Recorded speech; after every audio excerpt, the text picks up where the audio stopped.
Good day mga ka-farm. Ngayong araw po ay nakatanggap po tayo ng isang comment sa ating comment section na may nagtanim po ng lakatan dyan po sa bandang Northern Luzon.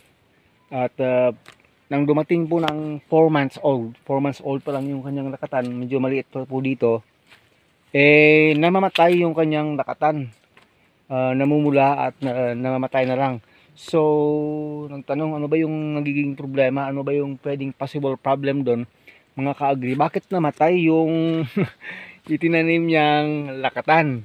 So wala po akong masasabing concrete po dyan, pero bibigyan ko po kayo ng mga pointers na pwedeng magiging sanhi ng ganong pangyayari sa pagtatanim ng lakatan. Alam niyo po kasi isang nakikita po nating problema doon, pwede pong may contamination yung lupa. Yun po. So contamination, anong contamination ba yun? Pwede po kasing andyan na mayroon ng presence po ng Fusarium wilt. Pwede po yun, wilt po, na pwedeng magiging sanhi na magkasakit yung ating mga saging na lakatan at eventually po ay mamamatay. So yun yung nakita natin pwedeng nangyari doon. Talagang mayroong contamination ng wilt. At isa pang nakita po natin mga ka-agri na reason po, baka po merong presence ng nematodes sa kanyang area. Nematodes po, search nyo lang ano ba yung mga nematodes, kasi po yung nematodes po kasi yun parang mga maliliit na mga worms yun sa lupa. Hirap makita minsan pag hindi ka expert maliliit po yun ng worms na pwede po yung mag-contaminate doon rin sa puno ng ating saging. At malalason, parang nalalason yung puno, mamamatay rin yung puno ng saging po. Yun po, kasi po may nakapagsabi na rin sa atin na yung mga nematodes, grabe po yung makapaminsala sa mga saging. Talagang magkakasakit yung saging. Talagang pwedeng mamamatay yung saging dahil sa presence po ng nematodes. Mainit na po, grabe na masyado nang mainit yung panahon ngayon. Sana umulan next week, may papasok na tayong bagyo, sana naman. Yun po, nematodes po, pwede po talaga maging reason na bakit ba namatay at the age of 4 months yung kanyang saging na lakatan. Sabi ko, hindi na lang basta ganun lang yun. Basta ganun lang yun, mamamatay na lang ng ganun pag walang dahilan.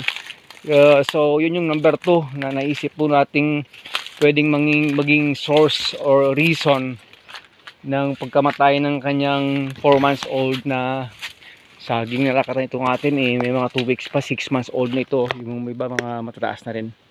Isa pa dati ay narinig po tayo na mayroon na ngayong presence ng isang bacteria ba o fungus ba, hindi ko lang sure, na nagdudulot na rin ng matinding pinsala sa saging na pwede na rin mamatay.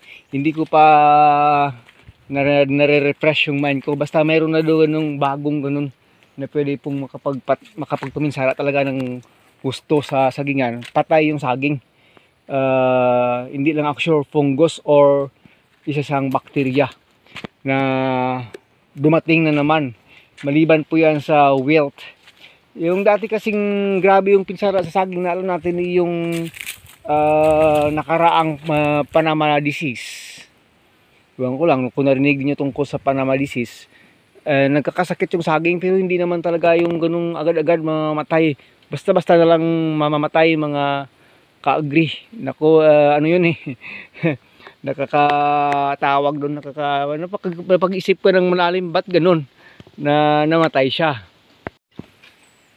Other thing naman po kasi pwede po siyang namatay basta pag nasubrahan po siya ng stress sa tubig. Yun po, pwede siyang maraten, pwede siyang malikay, sobrang tubig, namamatay yung saging. Pwede po yun pag sobra talaga yung tubig. Yung isa pa po nakita nating reason baka po pinasok yun ng corm weevil. Iwan ko lang, narinig nyo na yung corm weevil. Yun mga ano yun, parang beetle yun na maliliit, pumapasok talaga dun sa corm kinakain yung corm hanggang sa pinaka middle sap ng puno ng saging, pwede niyang makain. Kaya yun, dire-diretso yung ubod-ubudan sa loob ng tinutubuan ng saging. Pag nakain nun ng corm weevil, pwedeng mamatay yung saging. Yun po, ano na lang, basta-basta na lang naninilaw, corm weevil, pwede po yun. Yan na rin yung isang naiisip natin na reason bakit namatay yung isang saging.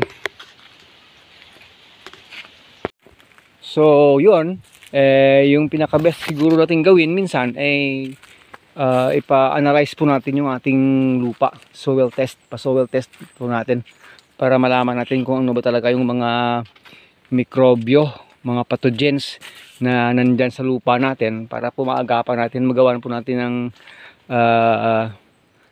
reactions or mga gawan po ng mga sagot yung mga tanong, magawan po ng solusyon yung mga problema na pwedeng nakita natin sa ating taniman ng saging na lakatan.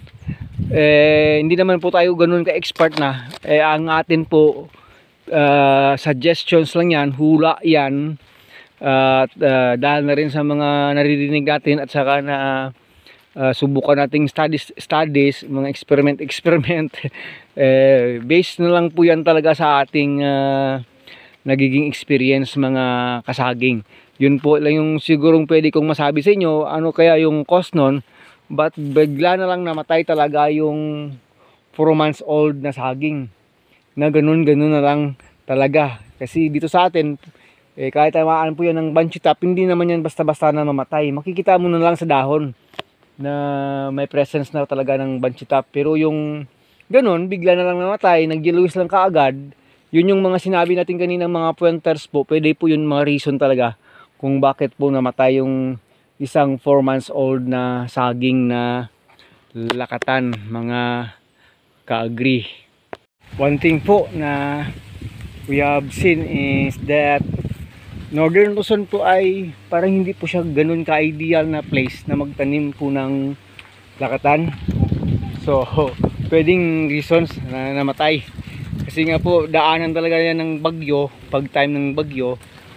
So hindi ko sinasabing hindi pwede mabuhay dyan, hindi pwedeng magtanim ng lakatan dyan, kaya saan naman pwede Kahit may bagyo pwedeng magawa ng paraan yan Pero ganun na nga po talaga, parang hindi po siya ideal place para sa akin na tamnan ng lakatan dyan na area yan. Siguro sa mga central or southern part ng Luzon parang okay pa, pero northern Luzon, pag malapit po tayo sa Benguet area, Baguio City area, masyadong malamig pong area. Yun po, okay sana sa mga central or southern part, pero ayan, dahil nag-try na lang po siguro yung ating kaibigan, so pwede pong magiging reason yun na bakit siya namatay.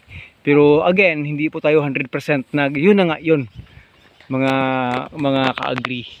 Baka sakaling mayroon kayong mga idea tungkol dyan, mga ka-farm, mga ka-agree, mag-comment po kayo sa ating video na ito para po makapag-share na rin po kayo sa atin ng inyong mga nalalaman. Kaya nga sinasabi ko palagi sa inyo, hindi po tayo 100% expert po dito, kahit na ang haba na ng ating naging experience sa pagtatanim ng lakatan. Kasi nga po, continuing